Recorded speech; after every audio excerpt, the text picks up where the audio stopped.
Hello students, मैं हूं पीयूष सिंह और केमिस्ट्री लर्नर में आपका स्वागत है। हेलो एल्केन्स और हेलो एरेन्स के पार्ट 2 को लेकर आज हम प्रेजेंट हैं। प्रीवियस क्लास में हमने हेलो एल्केन्स हेलो एरेन्स के कुछ पार्ट्स, उनकी सिंथेसिस के बारे में पढ़ा और उनके सिंथेसिस से रिलेटेड कुछ रिएक्शंस के बारे में भी डिस्कस किया था। तो आज हम लोग इसकी प्रॉपर्टीज़ के बारे में पढ़ने वाले हैं। प्रॉपर्टीज़ में हम फिजिकल और केमिकल प्रॉपर्टीज़ दोनों ही पढ़ेंगे। ये हमारा लास्ट सेक्शन है। इसके बाद हम इसके क्वेश्चंस के ऊपर एक वीडियो लेकर आएंगे, ठीक है। तो ध्यान से देखते रहिए। अगर आपको कोई भी डाउट कहीं पर किसी भी सेशन में होता है तो उससे रिलेटेड क्वेरीज आप कमेंट बॉक्स में कर सकते हैं और आपकी क्वेरीज को हम लोग सॉल्व आउट करेंगे, ठीक है। तो हम लोग बेटा डिस्कस कर लेते हैं properties of haloalkanes and haloarenes. तो सबसे पहली प्रॉपर्टी होती है बॉइलिंग पॉइंट। तो बेटा हम लोगों को पता है कि हेलो एल्केन्स या हेलो एरीन्स में एक तो आर यानी एल्काइल ग्रुप होगा और दूसरा कौन सा होगा, हेलोजन होगा, ठीक है। तो जैसे जैसे हम लोग कहीं भी देखेंगे कि जैसे जैसे हम लोग नंबर ऑफ एल्काइल्स बढ़ाते जाएंगे, as the number of carbon in alkyl chain increases, तो क्या हो जाएगा, मेल्टिंग पॉइंट, बॉइलिंग पॉइंट, ये क्या हो जाएगा, इंक्रीज हो जाएगा। पहला पॉइंट। सेकंड पॉइंट बेटा, इफ आर सेम, अगर आर को हम लोग सेम रखें then boiling point decreases according to the following order. कहने का क्या मतलब है, अगर मैं कुछ एक हेलो एल्केन्स के नाम लिखूं जैसे R I, R B R, R C L, R F, तो इसमें हम जैसे जैसे नीचे की तरफ जाएंगे, ग्रुप में किसी ग्रुप में नीचे जाएंगे, वैसे वैसे क्या होगा, साइज बढ़ेगा और साइज बढ़ेगा तो बॉन्ड क्या हो जाएगा, आसानी से ब्रेक हो जाएगा और आसानी से ब्रेक हो जाएगा। तो जैसे जैसे हम लोग फ्लोरीन की तरफ बढ़ेंगे वैसे वैसे हम देखेंगे क्या कि बॉइलिंग पॉइंट इंक्रीज हो रहा है, ठीक है। तो मेल्टिंग पॉइंट क्या हो रहा है, इंक्रीज हो रहा है। तीसरा पॉइंट स्ट्रक्चर को लेके है, among isomers of hello arenes para isomer is more stable. हमें पता है कि ऑर्थो और मेटा दोनों प्रोडक्ट्स ही फॉर्म होते हैं सब्स्टिट्यूशन या इलेक्ट्रोफिलिक सब्स्टिट्यूशन या न्यूक्लियोफिलिक सब्स्टिट्यूशन, दोनों में ही। तो हमें क्या देखना है कि हमारे जो पैरा आइसोमर्स होंगे वो ज़्यादा स्टेबल फॉर्म होंगे। इलेक्ट्रोफिलिक सब्स्टिट्यूशन रिएक्शन हम अभी करके दिखाएंगे आपको, तो उसमें पता चलेगा, ठीक है। इसका रीज़न क्या होता है, ड्यू टू सिमेट्री, ठीक है। इसके अलावा इसकी अगर हम लोग सॉल्युबिलिटी की बात करें,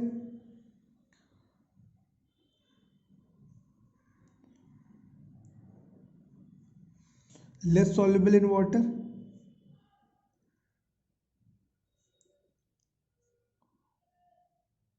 क्यों लेस सॉल्युबल है, hydrogen bonding absent, hydrogen bonding नहीं होती है,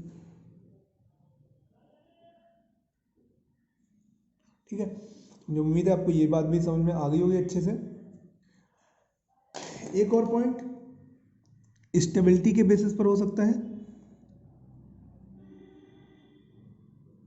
तो आपको ये चीज़ समझ में आ रही होगी कि जैसे जैसे हम लोग इसमें कर रहे हैं तो आर एफ, इसके बीच बॉन्ड स्ट्रांग है, बॉन्ड एनर्जी जो है यहाँ पे बहुत ज़्यादा लग रही है, ठीक है। तो इसका मतलब क्या है, ये ज़्यादा स्टेबल होगा, ये कम, तो मीन्स दैट आर एफ से अगर हम लोग बढ़ें किसकी तरफ, आर आई की तरफ, तो क्या होगा, तो उससे क्या होगा, स्टेबिलिटी क्या हो जाएगी, तो इनके बीच में आर आई जो होगा, आर एफ जो होगा सबसे ज़्यादा स्टेबल होगा, आई जो होगा वो क्या होगा, सबसे लेस स्टेबल होगा, स्टेबिलिटी डिक्रीजेस, तो यहाँ से यहाँ तक क्या होगी, स्टेबिलिटी बेटा जो है वो क्या करेगी, वो हमारे डिक्रीज करेगी। जो उम्मीद है ये चीज़ समझ में आ गई होगी आपकी। अब हम आते हैं इसकी केमिकल प्रॉपर्टीज को लेकर बेटा। Chemical properties, chemical properties, chemical properties क्या है? केमिकल प्रॉपर्टीज में हम इस क्वेश्चंस के बारे में डिस्कस करेंगे। तो इस सबसे पहला, इसके अंदर कौन सी रिएक्शन होती है? It gives nucleophilic substitution reaction. अब न्यूक्लियोफिलिक सब्स्टिट्यूशन रिएक्शन क्या होगी, तो इसको थोड़ा सा ध्यान देंगे। जब भी हम लोग कोई फ्यूजन करेंगे और फ्यूजन कैसा हो, हेट्रोलिटिक हो, तो हेट्रोलिटिक फ्यूजन से हमें दो स्पीसीज मिलती हैं, इलेक्ट्रोफिलिक और न्यूक्लियोफिलिक। तो क्या कराते हैं हम लोग, न्यूक्लियोफिलिक स्पीसीज का अटैक पहले कराते हैं किसी रिएक्टिंग रिएजेंट के ऊपर, और जिससे कि हमें क्या होता है, हमारा डिजायर्ड प्रोडक्ट जो होता है ऑब्टेन होता है। अब जो यहाँ पर न्यूक्लियोफिलिक सब्स्टिट्यूशन रिएक्शंस हैं हेलोएल्केन्स और हेलोएरीन्स के लिए, तो इसकी दो टाइप हैं, SN1 रिएक्शन और SN2 रिएक्शन। दोनों के बारे में थोड़ा सा डिस्कस कर लेते हैं। ये जो SN1 रिएक्शन है, इसका ऑर्डर क्या होता है, 1 होता है, जबकि SN2 रिएक्शन जो होती है इसका ऑर्डर क्या है, 2 होता है। अब ये ऑर्डर 1 और ऑर्डर 2 कहाँ से हम लोग ऑब्टेन करते हैं, काइनेटिक्स ऑफ द रिएक्शन। जब हम लोग केमिकल काइनेटिक्स का मतलब काइनेटिक्स पोर्शन यूज करते हैं, तो उससे हमें किसी रिएक्शन का ऑर्डर 1 में SN1 रिएक्शन और ऑर्डर 2 में क्या होती है, SN2 रिएक्शन होती है। ठीक है। अब जो रेट होता है SN1 रिएक्शन का, वो सिर्फ और सिर्फ एक रिएक्टेंट के ऊपर डिपेंड करता है, और हमेशा पता है हमें कि जो रिएक्टेंट की पावर होती है वही हमारा क्या होती है, रिएक्शन का ऑर्डर होती है। इस तरह से जो SN2 रिएक्शन है, SN2 रिएक्शन के अंदर रेट जो है वो लगभग एक नहीं, एक से ज़्यादा और कितने, 2 लोगों के कंसंट्रेशंस पर डिपेंड करता है, और 2 लोगों के कंसंट्रेशंस की वजह से वहाँ पर जो ऑर्डर आता है वो हमारा क्या आता है, ऑर्डर हमारा 2 आता है। ठीक है। इसके अंदर एक और चीज़, कैसे ये रिएक्शन होती है, स्टेप वाइज समझते हैं। स्टेप वाइज डिस्क्रिप्शन, फिर उसको करके भी देख लेंगे। तो सबसे पहले क्या होगा, स्टेप 1 में अगर SN1 रिएक्शन है, तो स्टेप 1 में क्या होगा, breaking of bond to form carbocation. सबसे पहले क्या होगा, हम लोग एक बॉन्ड ब्रेक करेंगे जो कि मोर इलेक्ट्रोनिगेटिव और मोर इलेक्ट्रोपॉजिटिव एटम के बीच में कार्बन और हेलोजन के बीच में बन रहा होगा। क्योंकि हमें हेलो एल्केन्स या हेलो एरीन्स में इन्हें दिखाना है, तो हमने एक एग्जाम्पल लेंगे हेलो एल्केन्स का। हेलो एल्केन्स में सबसे पहले हम लोग हेलोजन और कार्बन के बीच का बॉन्ड ब्रेक करेंगे, जिससे कार्बन पे पॉजिटिव चार्ज आएगा और हेलोजन जो होगा वो निगेटिव चार्ज के साथ लीव होगा। तो कार्बन पे जब पॉजिटिव चार्ज आएगा तो उसे ही हम लोग क्या बोलेंगे, कार्बोकेटायन बोलेंगे। ठीक है। अब स्टेप 2 में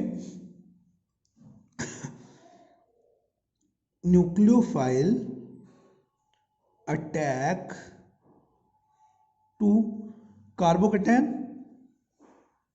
अटैक करेगा एंड फॉर्म प्रोडक्ट, और एक नया प्रोडक्ट क्या करेगा, फॉर्म। और प्रोडक्ट क्या है, फॉर्म करेगा। इसके अलावा ये जो रिएक्शन होगी, पोलर सॉल्वेंट्स में रिएक्शन बहुत प्रेफरेबल तरीके से होगी। साथ साथ एक और पॉइंट, इस रिएक्शन में हमें जो स्टीरियो है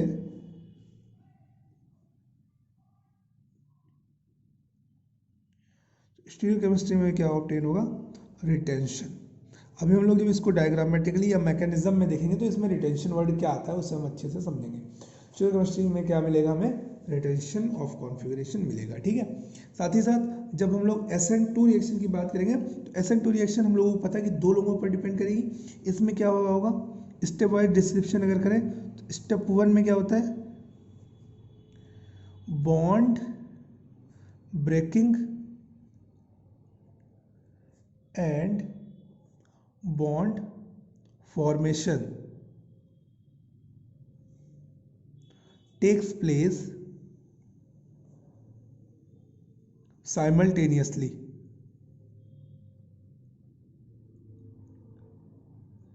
एक साथ ही बन रहे होंगे। दूसरा पॉइंट,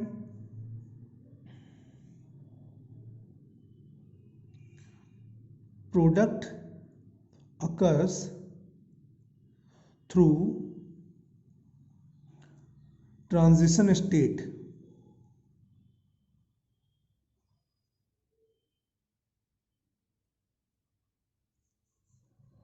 क्या हो रहा होगा, ट्रांजिशन स्टेट पहले बनेगी और फिर क्या बनेगा, हमारा स्टेबल प्रोडक्ट बनेगा।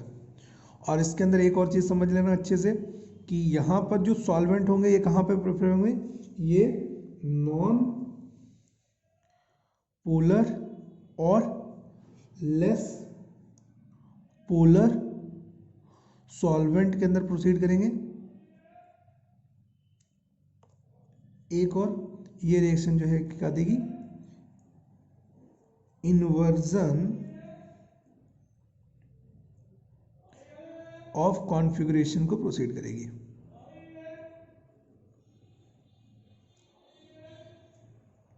ठीक है, यहाँ तक कि हमारी जो डिस्क्रिप्शन है ये इंपॉर्टेंट है और इन चीज़ को अच्छे से अगर समझे रहेंगे तो यहाँ पे अगर SN1 और SN2 के बारे में इतनी जानकारी हम लेके जाएंगे तो हमें बहुत सारी चीज़ों में आसानी हो जाएगी। हाँ, एक चीज़ और ध्यान देंगे, कैसे क्यों होता है ये तो हम बाद में बताएंगे, ये चीज़ इंपॉर्टेंटली ध्यान रखना है। जो SN2 रिएक्शन है उसका ऑर्डर डिग्रीज में, तो ये जितनी लेस डिग्री होगी उतनी ही रिएक्शन क्या होगी, प्रेफरेबल रहेगी या रिएक्टिव होगी। यानी कि इसका जो रिएक्शन ऑर्डर है तो 3 डिग्री में सबसे कम, फिर 2 डिग्री और फिर 1 डिग्री में सबसे ज़्यादा होता है। साथ ही साथ अगर एल्काइल हैलाइड है तो उसकी तरफ सबसे ज़्यादा हो रहा होता है। यानी कि ये जो रिएक्शन है SN2 रिएक्शन, ये प्राइमरी या लेस डिग्रीज की तरफ मोर रिएक्टिव होती है, more reactive towards less degree. जबकि SN1 रिएक्शन का क्या सीन रहता है, SN1 रिएक्शन जो होती है वो मोर रिएक्टिव टुवर्ड्स डिग्रीज होती है। यानी कि सबसे ज़्यादा होगी 3 डिग्री में, फिर 2 डिग्री में, फिर 1 डिग्री में और फिर एल्काइल हैलाइड में। तो इतनी जानकारी SN1 और SN2 रिएक्शन के लिए प्रॉपर है। बाकी हम इसको कॉपी पर देखते हैं कैसे क्या होना है, एक एक करके इसको अच्छे से समझ लेंगे।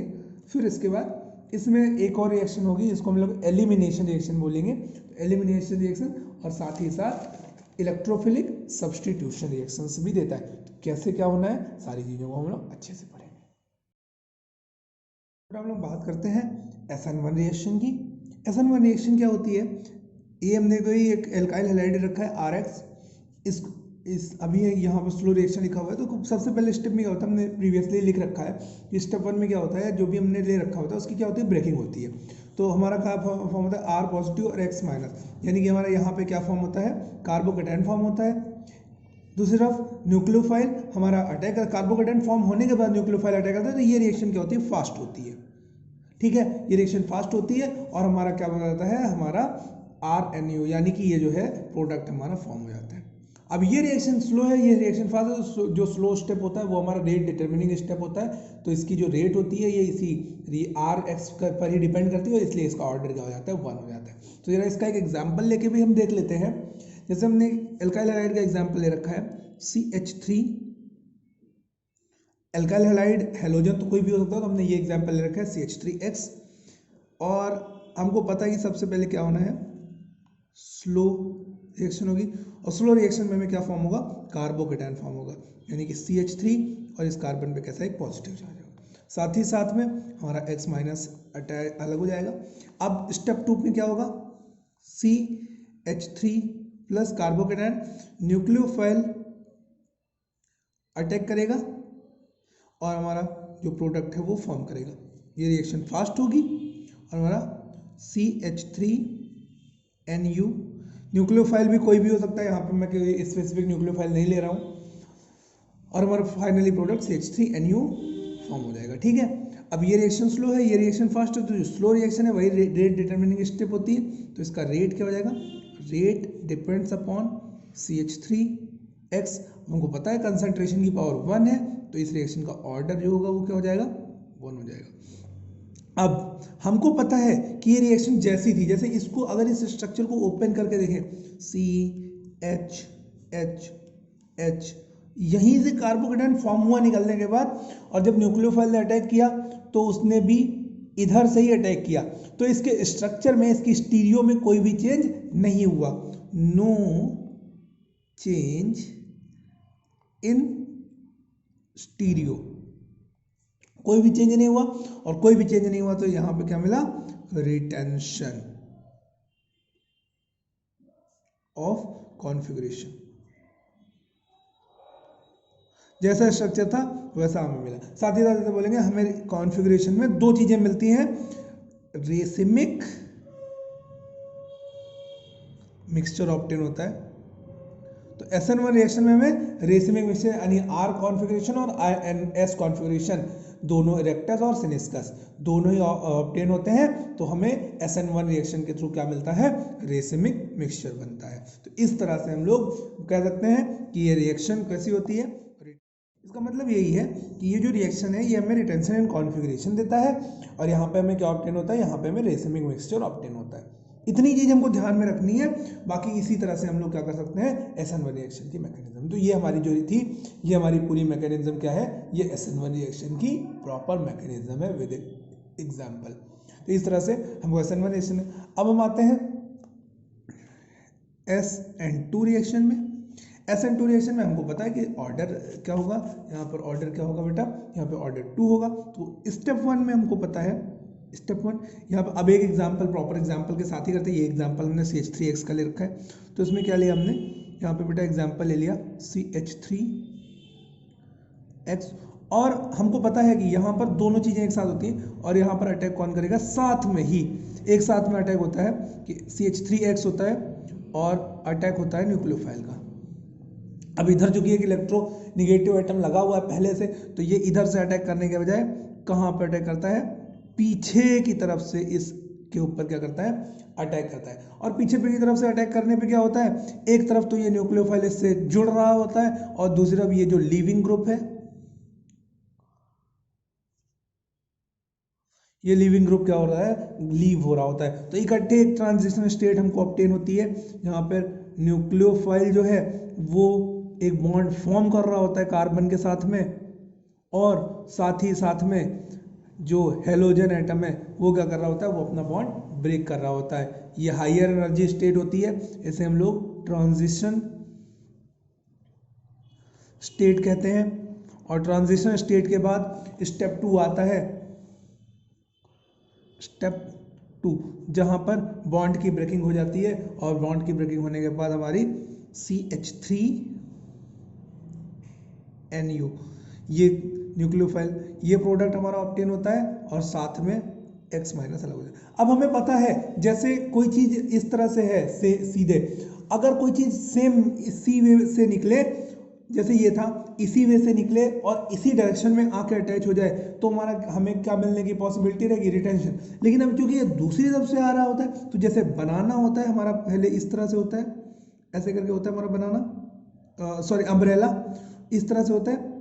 अगर अम्ब्रेला हम लोग बारिश वगैरह में कभी देखें, तो बारिश में अम्ब्रेला किस तरह से हो जाता है, हमारा ये ऐसे ही है, साथ में हमारा अम्ब्रेला कैसे होता है, इस तरह से हो जाता है।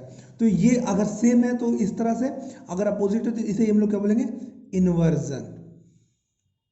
जस्ट अपोजिट जैसे ये स्ट्रक्चर जैसे जस्ट अपोजिट हो गया हमारा।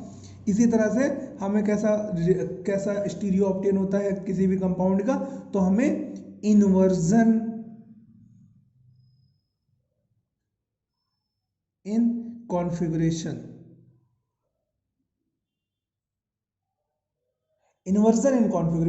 ऑब्टेन होता है। तो SN1 रिएक्शन जो होती है उसमें रिटेंशन को ऑब्टेन होता है, जबकि जो SN2 रिएक्शन होती है उसमें क्या मिलता है, उसमें हमें इन्वर्जन इन कॉन्फ़िगरेशन ऑब्टेन होता है। और दूसरी चीज, अब ये जो रिएक्शन ऑब्टेन हो रही है तो फाइनल जो स्टेप 2 है ये फास्ट स्टेप होता है, जबकि जो पहला स्टेप था ये स्लो स्टेप होता है। तो ये जो यहाँ पर अब चूंकि ये दोनों रिएक्शन करें तो रिएक्शन का रेट का इन दोनों पर डिपेंड करेगा। तो rate directly proportional to alkyl halide और साथ ही साथ न्यूक्लियोफाइल की कंसंट्रेशन पर भी डिपेंड करेगा। तो हमने काउंट किया तो इससे हमारा ऑब्टेन हुआ कि हमारा जो ऑर्डर है वो ऑर्डर क्या है हमारा ऑर्डर हमारा आया है 2। तो इस तरह से क्लियर हो जाता है कि SN1 रिएक्शन और SN2 रिएक्शन के हमें किस तरह के प्रोडक्ट्स ऑब्टेन होते हैं और ऑर्डर हमारा क्या रहता है। ये 2 लिखा हुआ बेटा, ऑर्डर हमारा क्या रहता है। तो इस तरह से हमने SN1 और SN2 रिएक्शन की मैकेनिज्म कर ली। अब इसमें कुछ क्वेश्चंस बनते हैं, क्वेश्चंस रिलेटेड टू कुछ क्वेश्चन क्वेरीज रिलेटेड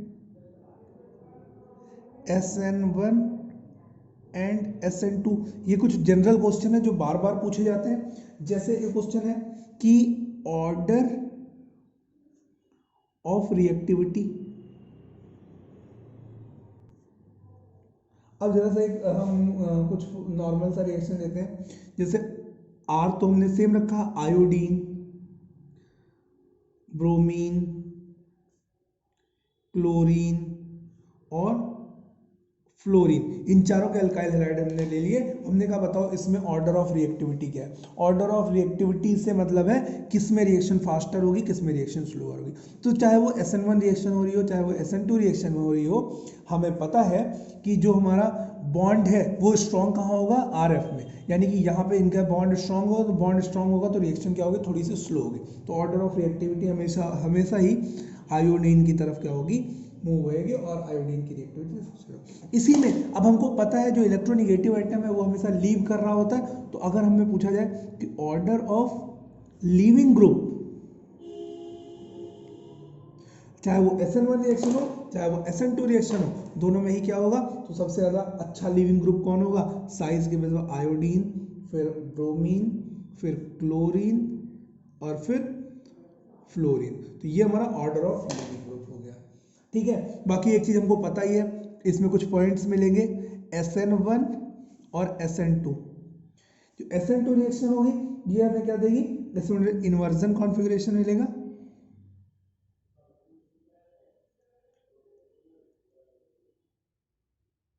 और इसमें सिर्फ और सिर्फ एक ही प्रोडक्ट बनेगा। जबकि SN1 में क्या होगा, रिटेंशन इन कॉन्फ़िगरेशन, और यहां पे क्या मिलेगा, रेसिमिक मिक्सचर ऑब्टेन होगा।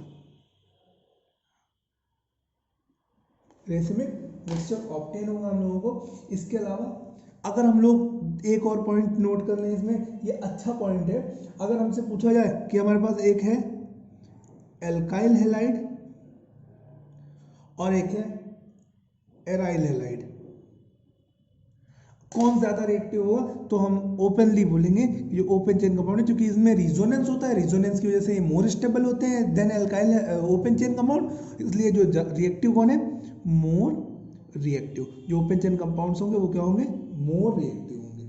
ठीक है, इसके अलावा अगर और थोड़ी बहुत चीजें हम लोग कोशिश करें करने के लिए, तो हम लोगों को क्या मिलेगा, जैसे जैसे एस, नेक्स्ट पॉइंट लिख लेते हैं, इन हेलोएल्केन्स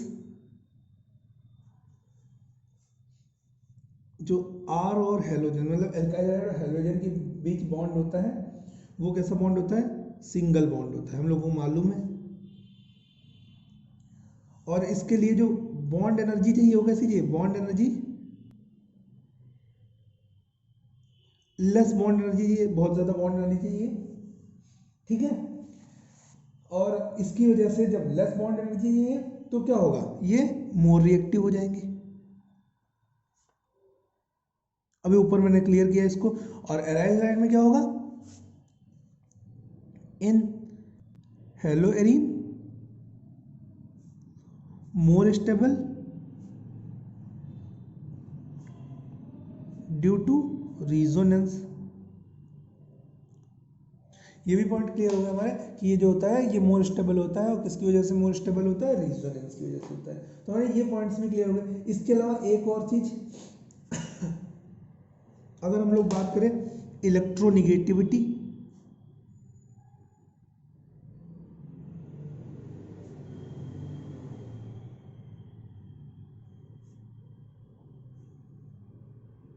इलेक्ट्रोनिगेटिव ऑर्डर, तो इलेक्ट्रोनिगेटिविटी ऑर्डर हम लोग किससे ऑब्टेन करेंगे, इलेक्ट्रोनिगेटिविटी ऑर्डर हम लोग हाइब्रिडाइजेशन के केसेस पर निकाल सकते हैं, sp sp2 sp3। तो जिसका हाइब्रिडाइजेशन में परसेंटेज s कैरेक्टर ज्यादा, मोर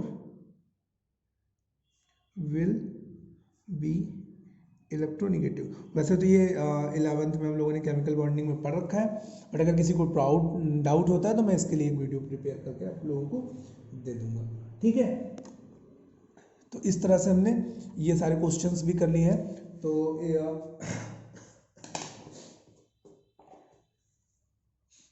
ठीक है, अगर हम लोग बॉन्ड लेंथ की बात करें, बॉन्ड लेंथ, तो बॉन्ड लेंथ में भी हमें पता है कि बॉन्ड लेंथ एल्काइल हैलाइड की ज्यादा होगी देन एराइल हैलाइड से। कौन से बॉन्ड लेंथ, कार्बन और हाइड्रोजन के बीच की। क्यों ज्यादा होगी, क्योंकि यहाँ पे रिजोनेंस होता है, बॉन्ड छोटा हो जाता है, और जो कार्बन हाइड्रोजन के बीच डबल बॉन्ड होता है, इसमें बॉन्ड का ऑर्डर कैसा होता है, डबल बॉन्ड का ऑर्डर लगभग होता है, लगभग डबल बॉन्ड जैसा ऑर्डर होता है, क्योंकि अल्काइल हैलाइड में सिर्फ और सिर्फ सिंगल बॉन्ड कैरेक्टर रहता है, ठीक है। तो इस तरह से हमने nucleophilic substitution reactions of haloalkanes को डिस्कस किया और हेलो एरीन्स को डिस्कस किया। अब हम आते हैं इसकी एक दूसरी रिएक्शन जिसका नाम है एलिमिनेशन रिएक्शन। इस रिएक्शन को हम लोग बीटा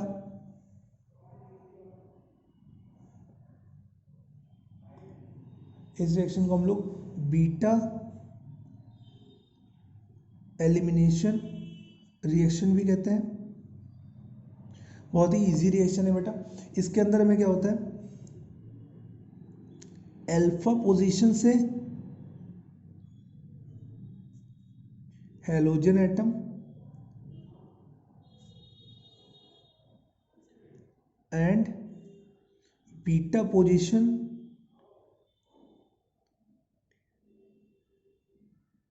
से हाइड्रोजन एटम एलिमिनेट होते हैं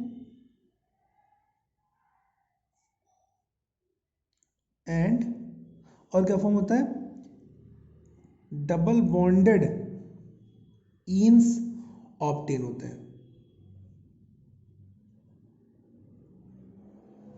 ठीक है।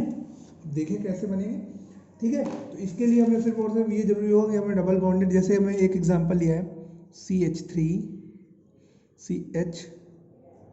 CH2Cl, हमको पता है कि इसकी रिस्पेक्ट में ये पोजीशन अल्फा है, ये पोजीशन बीटा है। तो अगर मैं एलिमिनेशन रिएक्शन करूं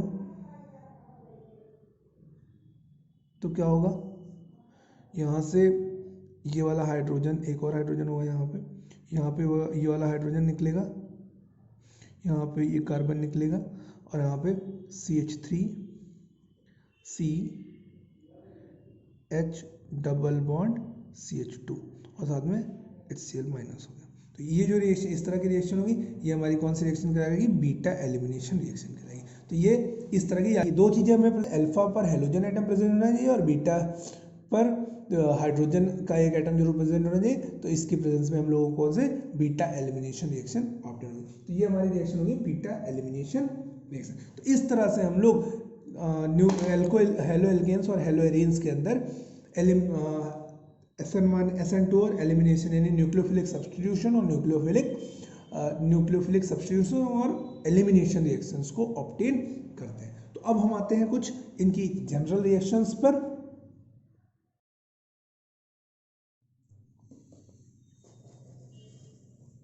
reaction of haloalkanes and hello arenes.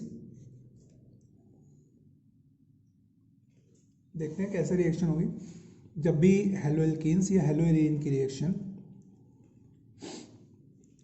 Halo alkanes और एरीन्स की रिएक्शन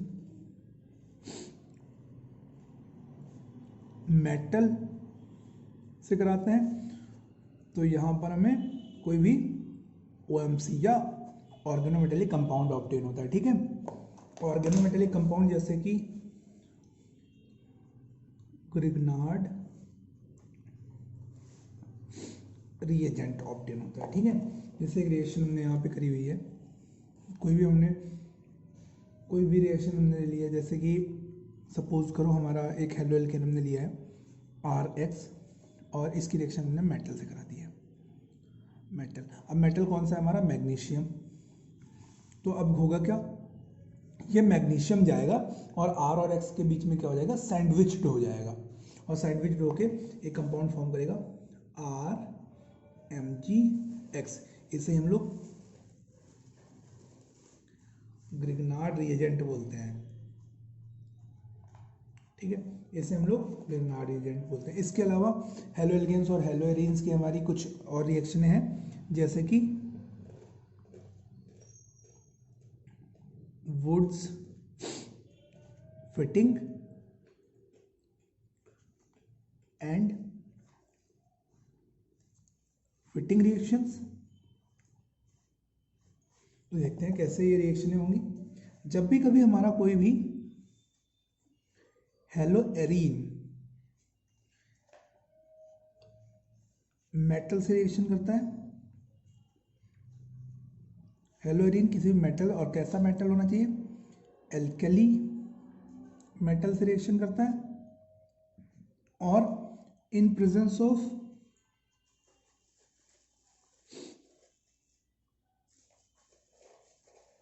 ड्राई ईथर, तो ये रिएक्शन हमारी कौन सी रिएक्शन कहलाती है? वुड्स फिटिंग रिएक्शन कहलाती है। और अगर सेम कंडीशन में हम लोग हेलो एरीन्स की रिएक्शन मेटल से कराएं और सेम कंडीशंस के अंदर ही हमें फिटिंग रिएक्शन भी मिलेगी। अगर दोनों ही चीजें सेम है तो फिर वुड्स और वुड्स फिटिंग में डिफरेंस क्या होगा? तो देखो होता क्या है, जब हम लोग वुड्स फिटिंग रिएक्शन की बात करते हैं तो वुड्स फिटिंग रिएक्शन के अंदर हेलो एरीन के साथ में हम लोग हेलो एल्केन लेते हैं और तब मेटल से रिएक्शन कराते हैं। ठीक है, ये पॉइंट ध्यान रखेंगे। एक हेलो एल्केन लेंगे, एक हेलो एरीन लेंगे, और उसकी रिएक्शन हम लोग किससे कराएंगे? मेटल से कराएंगे। तो वो रिएक्शन हमारी क्या, और in presence of dry ether reaction कराएंगे, तो ये रिएक्शन हमारी कौन सी रिएक्शन कहलाएगी? वुड्स फिटिंग रिएक्शन कहलाएगी। इसी चीज में अगर हम लोग हेलो एरीन्स और प्लस हेलो एरीन ही लेंगे और इसकी रिएक्शन मेटल से कराएंगे, कंडीशन सेम है यहाँ पे, ड्राई ईथर, तो इस तरह की रिएक्शन जो होगी हमारी, वो रिएक्शन फिटिंग रिएक्शन कहलाएगी। तो देखते हैं इन दोनों रिएक्शनों को पेपर पर कैसे करेंगे। इसे हम लोग फिटिंग रिएक्शन बोलेंगे। ठीक है, थोड़ा ध्यान से करेंगे। जैसे मैं वुड्स फिटिंग का एग्जांपल ले रहा हूँ।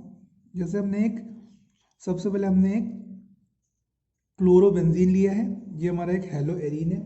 इसकी रिएक्शन हमने एल्कली मेटल यानी सोडियम से कराई हुई है, और इसकी रिएक्शन हम लोगों ने एक और हेलोजन ले लिया हमने Cl और ये। तो ये हमारा हेलो एरीन है और ये हमारा हेलो एल्केन है। ये हमारा एल्कली मेटल है। हमें पता है हमारे पास 2 हेलोजन एटम रिमूव होने हैं, तो उसके लिए हमने 2 एल्कली मेटल्स ले लिए हैं। अब यहाँ से इन दोनों का रिमूवल होता है और ये हेलो एल्केन का एल्काइल और ये बेंजीन का फेनाइल दोनों आपस में ऐड हो जाते हैं और क्या फॉर्म करते हैं,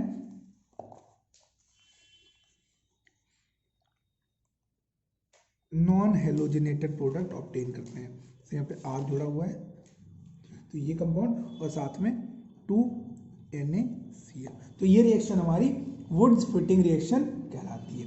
इसी जगह पर सिमिलर केस में ये कौन सी रिएक्शन है, वुड्स फिटिंग रिएक्शन कहलाती है। सिमिलर केस में अगर हम लोग दोनों ही हेलोएरिन्स ले लें, साथ में फिर से सोडियम के 2 मॉलिक्यूल यानी अल्कली मेटल,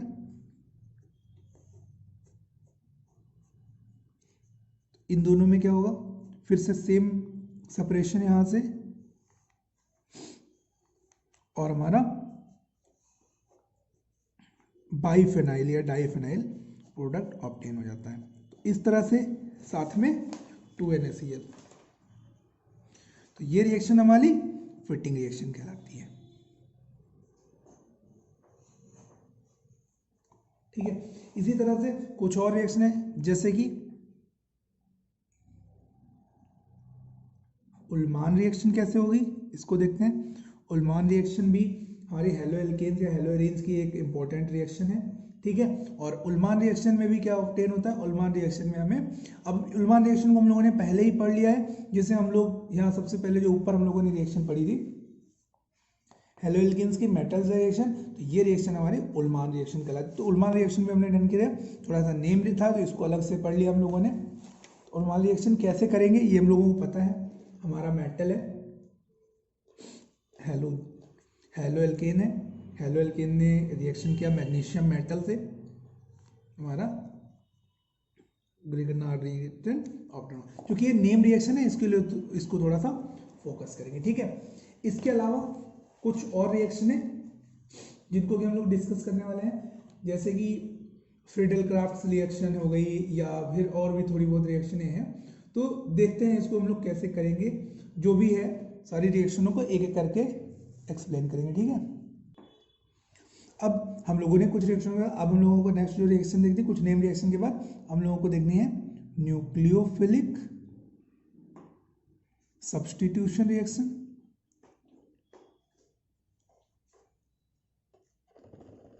देखते हैं कैसे हेलो एल्केन्स या hello arenes nucleophilic substitution reactions देते हैं। तो जैसे हमारे पास एक हेलो एल्केन है हमारा, ठीक है, इसकी रिएक्शन हम लोगों ने कॉपर की प्रेजेंस में और ड्यूटेरियम की प्रेजेंस में, हमको पता है ड्यूटेरियम है हमारा रिडक्शन या हाइड्रोजन अवेल कराता है। तो यहाँ पे क्या होगा, ये हमारा हेलोजन रिमूव हो जाएगा और किससे रिमूव होगा, हाइड्रोजन से रिमूव होगा, सीधे सीधे हमें क्या मिल जाएगा, एल्केन बन जाएगा।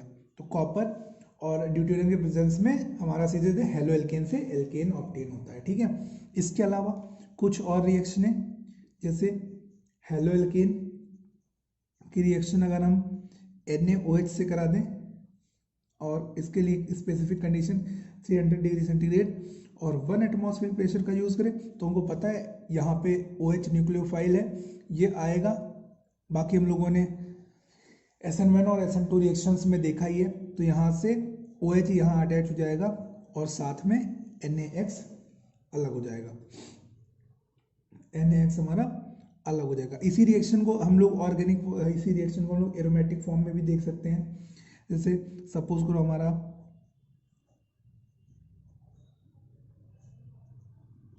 हेलो एरीन है, हमने सेम रिएक्शन कराई, NaOH 300 degree centigrade temperature 1 atmospheric pressure, तो हमें पता है हमारा क्या ऑब्टेन हो जाएगा, फिनॉल ऑब्टेन हो जाएगा। इसी तरह से अगर हम लोग सेम रिएजेंट का यूज़ करें, यानी कि यहाँ पे हमने ले रखा है हेलो एरीन और इसकी रिएक्शन हमने कराई CuCN से और 200 डिग्री सेंटीग्रेड टेम्परेचर, साथ ही साथ 1 एटमॉस्फेरिक प्रेशर में, तो इस बार न्यूक्लियोफाइल CN होगा और ये जाकर डायरेक्टली अटैच हो जाएगा बेंजीन रिंग से। तो यहाँ पे हमें ये प्रोडक्ट ऑब्टेन हो जाएगा। सिमिलरली एकदम सेम रिएक्शन हमारी अमोनिया से भी होगी। यहाँ पे X लगा हुआ है, इसकी रिएक्शन हमने एक्वस NH3 से करा दी इन और 200 डिग्री सेंटीग्रेड टेम्परेचर के ऊपर 1 एटमॉस्फेरिक प्रेशर और साथ ही साथ Cu2O भी प्रेजेंस होना चाहिए। तो इसकी प्रेजेंस में क्या होगा बेटा, यहाँ पे NH3 से एमीन निकलेगा और एमीन ग्रुप क्या करेगा, हेलोजन को सब्सटीट्यूट कर देगा। तो हमारे यहाँ पे डायरेक्टली न्यूक्लियोफिलिक सब्सटीट्यूशन के थ्रू हमें एनिलीन ऑब्टेन हो जाएगा। तो इस तरह से ये हम लोगों ने कुछ न्यूक्लियोफिलिक सब्सटीट्यूशन रिएक्शंस देखी। इस तरह से हम किसी हेलो एल्कीन या हेलो एरीन का न्यूक्लियोफिलिक सब्सटीट्यूशन कर सकते हैं। इसके अलावा हमको पता है कि जो हेलो एल्कीन्स या हेलो एरीन्स हैं ये बात करते हैं इलेक्ट्रोफिलिक सब्सटीट्यूशन रिएक्शन की। हमको पता है कि हेलो एरीन्स जो होते हैं, हेलो एरीन्स इलेक्ट्रोफिलिक सब्सटीट्यूशन दो प्लेसेस पर देखे हैं, एक ऑर्थो पर और एक पैरा पर। लेकिन एक और चीज़ है कि ऑर्थो और पैरा में जो ऑर्थो पर इलेक्ट्रोफिलिक सब्सटीट्यूशन और पैरा पोजीशन पर इलेक्ट्रोफिलिक सब्सटीट्यूशन होता है, वहाँ पर पैरा पोजीशन पर इलेक्ट्रोफिलिक सब्सटीट्यूशन से जो प्रोडक्ट बनता है वो मोर स्टेबल होता है। मोर स्टेबल क्यों होता है, यहाँ पे सिमेट्री की वजह से। अब इलेक्ट्रोफिलिक सब्सटीट्यूशन जब भी होगा तो दो प्रोडक्ट बनेंगे, एक तो ऑर्थो प्रोडक्ट बनेगा और दूसरा पैरा प्रोडक्ट बनेगा, और जो पैरा प्रोडक्ट बनेगा वो मोर स्टेबल होगा। ठीक है, इस चीज़ को हम लोग रिएक्शन करते टाइम भी थोड़ा सा फोकस रखेंगे, थोड़ा ध्यान रखेंगे। जैसे हमारी ये रिएक्शन है, सपोज करो हम हेलोजिनेशन रिएक्शन कर रहे हैं। हेलोजिनेशन रिएक्शन के लिए हमने पहले से एक हेलो एरीन ले रखा है, हमने यहाँ पर X लगा लिया, हेलो एरीन्स ले रखा है। अगर हम इसका हेलोजिनेशन करा दें X2 यूवी लाइट के प्रेजेंस में, हमको पता है, हमने प्रीवियस वीडियो में डाल रखा है कि जब हमें ज़्यादा हेलोजेंस चाहिए होते हैं किसी भी एरोमेटिक रिंग के ऊपर, तो हम लोग Cl2 और यूवी लाइट की प्रेजेंस में इसका यूज़ करते हैं या हेलोजन गैस का यूज़ करते हैं यूवी लाइट के प्रेजेंस में। तो यहाँ पे दो प्रोडक्ट बनने हमारे लिए पॉसिबल होंगे, जो कि ये भी एक इलेक्ट्रोफिलिक सब्सटीट्यूशन रिएक्शन है। तो एक प्रोडक्ट तो ये बन जाएगा और प्लस जो दूसरा प्रोडक्ट बनेगा वो हमारा ये बनेगा। अब बात करते हैं, ये ऑर्थो प्रोडक्ट है और ये पैरा प्रोडक्ट है, तो ये कौन सा होगा, ये मेजर होगा और ये वाला जो होगा ये माइनर होगा। ठीक है, थोड़ा सा इस चीज को ध्यान रखेंगे। इसी तरह से जैसे ये हेलोजिनेशन रिएक्शन हुई है, सेम इसी पैटर्न में और सारी रिएक्शन होंगी। जैसे नाइट्रेशन रिएक्शन की बात कर लेते हैं। अब नाइट्रेशन रिएक्शन होती क्या है, NO2 का जोड़ना।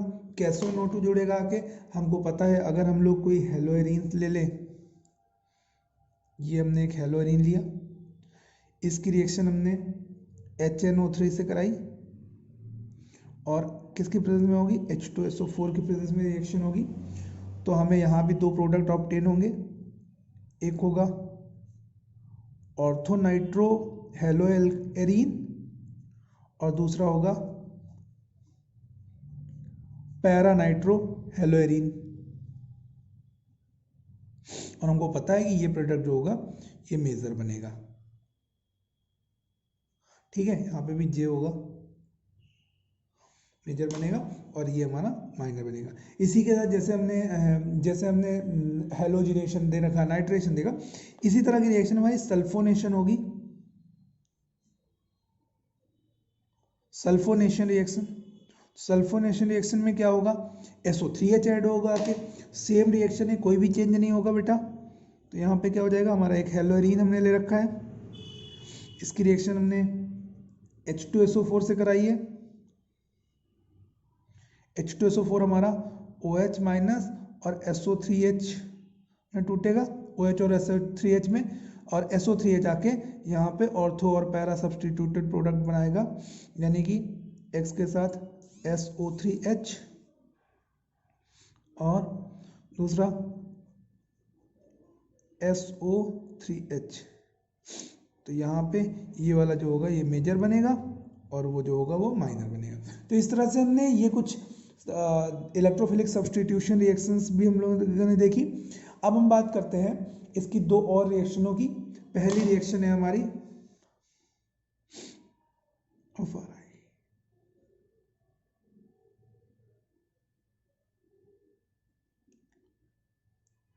Crafts alkylation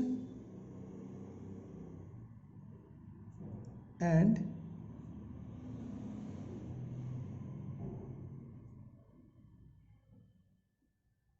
acylation.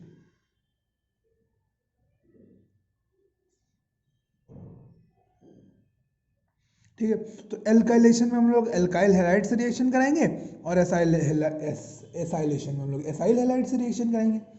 Alkylation alkyl halide R X, acyl halide R C O X बोल सकते हैं, इसे एसाइल हैलाइड बोलेंगे। ठीक है, यहाँ पे C L B R I कुछ भी हो सकता है। तो हमने सबसे पहले क्या कराया, हमने यहाँ पे एक हेलो एरीन ले रखी है, यहाँ पे इसकी रिएक्शन हम लोगों ने एल्काइल हैलाइड से कराती है और ये रिएक्शन एनहाइड्रस AlCl3 के प्रेजेंस में होगी। तो क्या हो जाएगा, हमारे दो प्रोडक्ट यहाँ भी ऑब्टेन होंगे। पहला प्रोडक्ट जो हमारा बन रहा होगा वो हमारा ऑर्थो प्रोडक्ट होगा और जो दूसरा हमारा प्रोडक्ट बन रहा होगा वो हमारा पैरा प्रोडक्ट होगा। और सेम रिएक्शन से, इसमें कहीं कोई चेंज नहीं है, सेम रिएक्शन है और हमारा प्रोडक्ट भी एकदम उसी के अकॉर्डिंग बनेगा। इसी तरह से सिमिलरली फ्रीडल-गाउस एसाइलेशन रिएक्शन भी होगी, RCOX हेलोजन चला जाएगा, COR आके यहाँ पे जुड़ जाएगा। देखो कैसे, ये भी रिएक्शन एनहाइड्रस AlCl3 की प्रेजेंस में होगी और क्या हो जाएगा,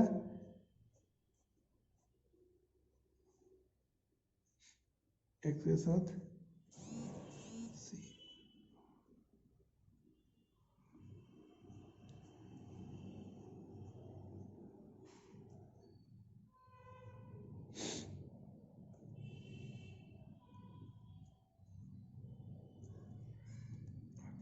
तो सेम प्रोडक्ट, और हमें ये पता है कि ये हमारा पैरा प्रोडक्ट है, ये दोनों डिफ्रेंशिएट कर लेंगे, ये दोनों अलग अलग हैं।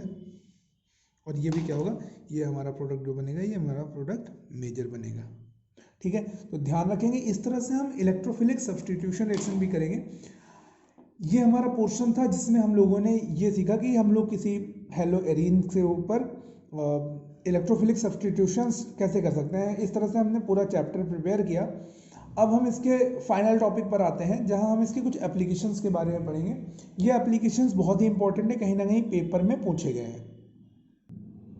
तो टाइम है अब एप्लीकेशन पार्ट का।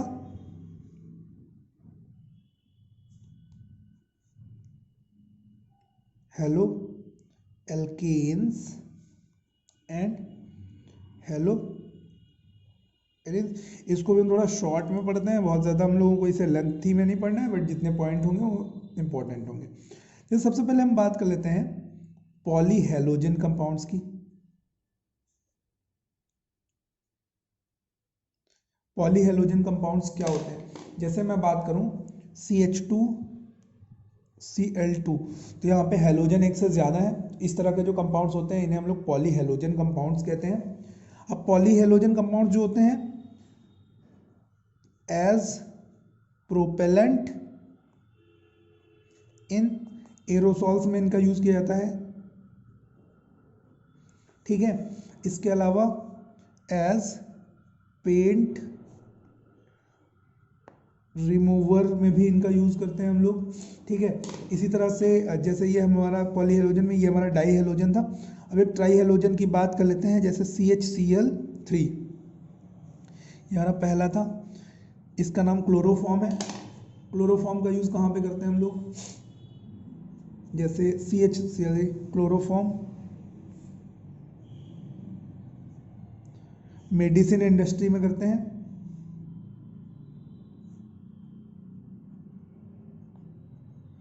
मेडिसिन इंडस्ट्री में करते हैं। इसके अलावा हमारा CHI3, इसे हम लोग आयोडोफॉर्म बोलते हैं और इसका भी यूज़ हम लोग मेडिसिन इंडस्ट्री में एज एंटीसेप्टिक करते हैं।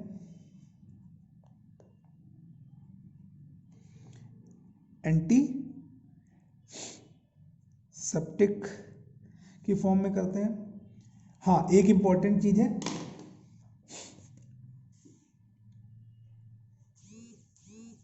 CHCl3 को डार्क बॉटल्स में रखा जाता है।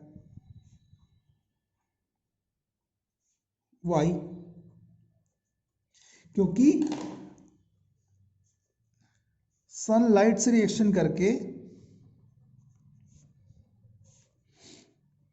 react with sunlight to form phosgene।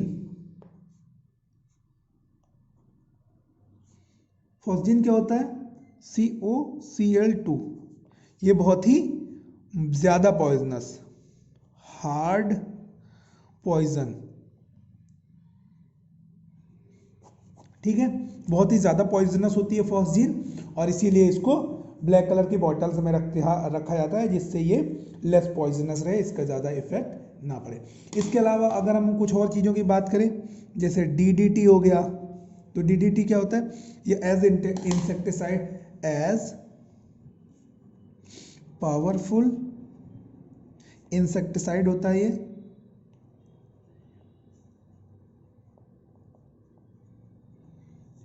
As powerful insecticide. इसके अलावा जैसे एक कंपाउंड CCl4 हो गया, इसका भी यूज किया जाता है। CCl4 का यूज एक्सटिंग्विशर्स में किया जाता है,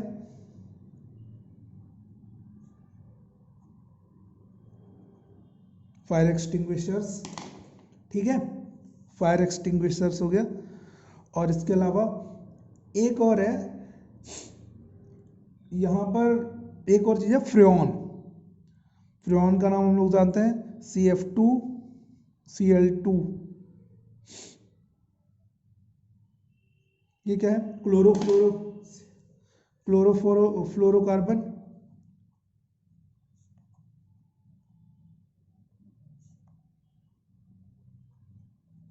एक्सेट्रा। तो बहुत सारे क्लोरोफ्लोरोकार्बन हम लोग जानते हैं, इसलिए फ्रीज वगैरह के अंदर यूज किया जाता है, कोल्ड स्टोरेज के अंदर हम लोग इसका यूज करते हैं, ठीक है। तो इस तरह से ये हमारा एक प्रॉपर चैप्टर था, ठीक है, जो हम लोगों ने पढ़ा, ठीक है। तो हेलो एल्केन्स हेलो एरेन्स के अंदर मैंने 2 वीडियोस डाले हुए हैं, पार्ट 1 और पार्ट 2 में। पार्ट 2 में अपने को यहाँ तक पढ़ना है, इससे ज़्यादा हेलो एल्केन्स और हेलो एरेन्स में कुछ नहीं करना है। इसकी कुछ क्वेश्चंस को लेके भी हम प्रेजेंट होंगे, हम लोगों को यहाँ तक टॉपिक खत्म करना है, ठीक है। और इतने तक अच्छे से 1-2 बार आप रिवाइज करेंगे तो आपको ये टॉपिक अच्छे से प्रिपेयर हो जाएगा।